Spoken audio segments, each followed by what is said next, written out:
revert back to that because it's the closest thing that I have as a tool, right? If I don't have a piece of paper, if I don't have a pen, if I don't have anything to use to express, the one thing I can use to express on a daily basis is myself and my body, and this is the main tool that I have. So gestures really reflect a lot of just organic forms that relate back to the body, the human body.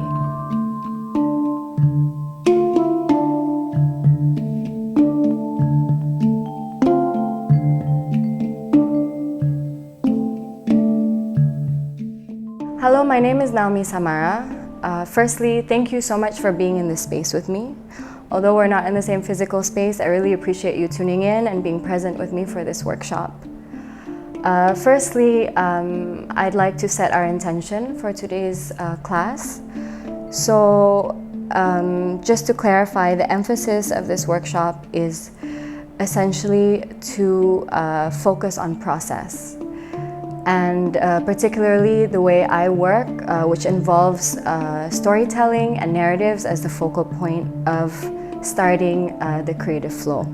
So the workshop will be divided into 3 parts.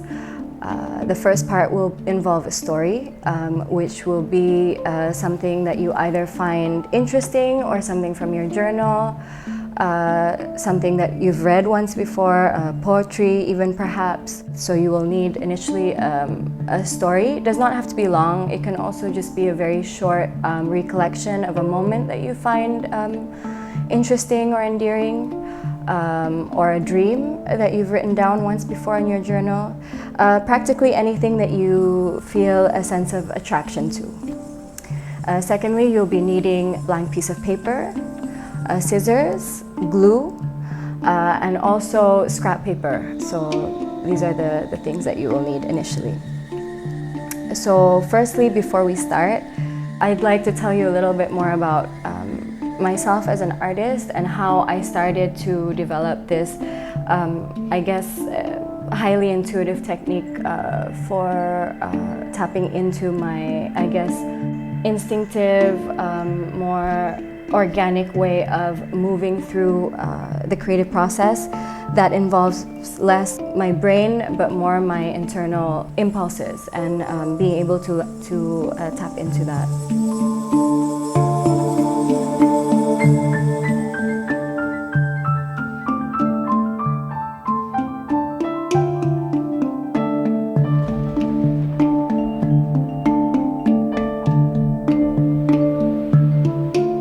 So just a little bit about myself as an artist and my relationship with storytelling and writing. I grew up in a family of creatives, and I had a very close relationship with my grandmother, who was also an artist and a writer. And I remember growing up, and she would always share her journals, and I have very vivid memories of these beautiful recollections that she would express with words and with drawings. And as a child, I sort of adopted this form of expression as a tool. So writing stories, writing poetry, and also journaling dreams is something that I've adopted since I was a little girl, and I've always used as a form of expression.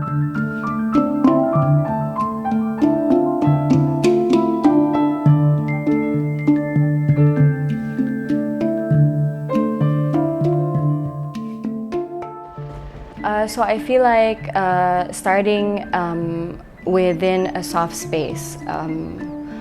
What I refer to as a soft space essentially is a space of vulnerability. And I feel like with stories, stories are a really good place to start. They can be fairy tales, they can be journal entries, they can be dream recollections, they can be poetry that you find inspiring.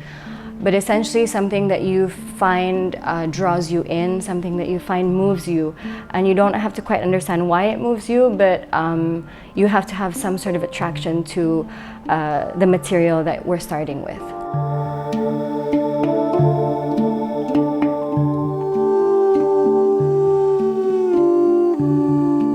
In my case, today I'll be sharing one of the stories that I've been working with for the past 2 years. And the story involves a fairy tale that I created that is based on the character of a goddess with 2 heads.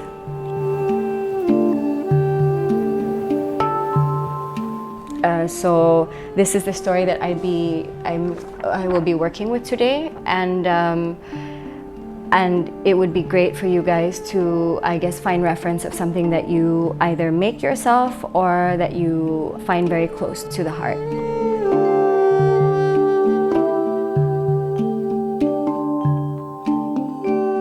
So after you've chosen your story, the next step would be to disassemble it. And what I mean by disassembling, I mean to destroy it by taking a pair of scissors and cutting the story up into individual words. And I guess the point of doing this is to essentially, the story is something that you find you have formed a sense of attachment to, or you already do have an attachment to. And the act of cutting allows you to, I guess, dismantle and question your attachment to these stories in order to really kind of find what it is that attracts you to the piece in the first place.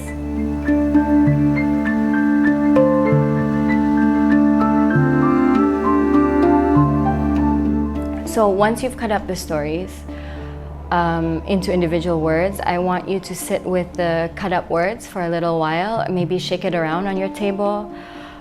This whole time, I really strongly suggest that you check back with yourself and allow yourself to be present within your space. So don't overthink the process. The act of cutting, the act of separating the words, and the act of moving the words around on your table is meant to all be very instinctive, very intuitive, and very physical. So try not to get your head involved as much as possible.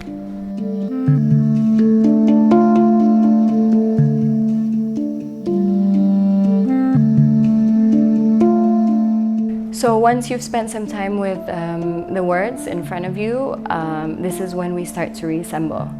And again, I want to remind you that this isn't about trying to make sense of anything. So what I'd like you to do is try to see which words want to come together and rearrange the words and try to find which words fit together. There are no rules as to how you construct the sentences or the series of words. It's just about feeling out which words want to belong together and finding a space for them next to each other. Again, you don't have to use all the words. It can be even one word that you like within the space on its own, or 2 words that you feel like have an attraction towards each other. So again, there are no specific rules when it comes to rearranging the words.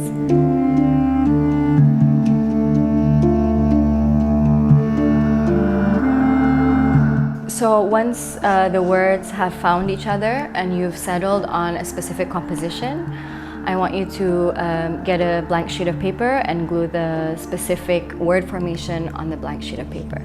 Again, they don't have to be done in a linear format. They don't have to be placed in a sentence structure, but you need to define where the words you've chosen goes on that specific sheet of paper.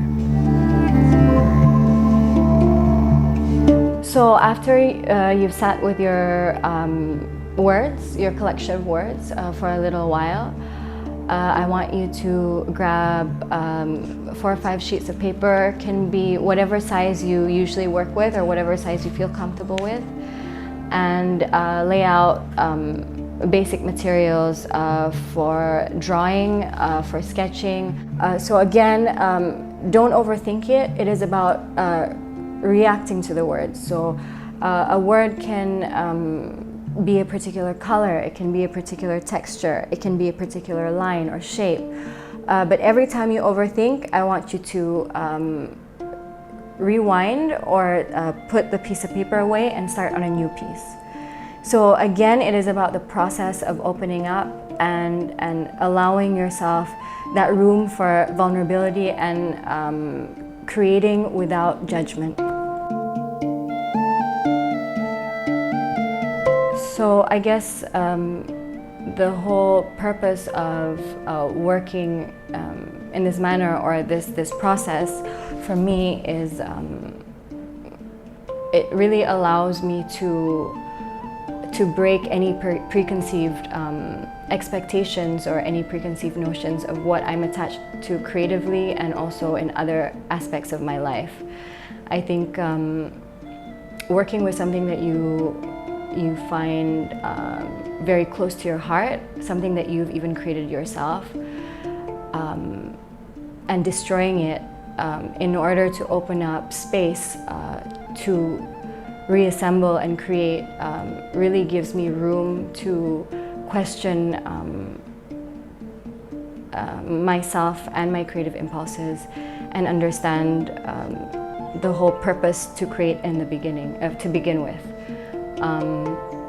Because I feel like so much of it is about, for me at least, I find that it's difficult to not be attached to always the conclusion or the end result. Whereas this very, I guess, structured process allows me to really go back to what's relevant and what's important, which is the process in itself.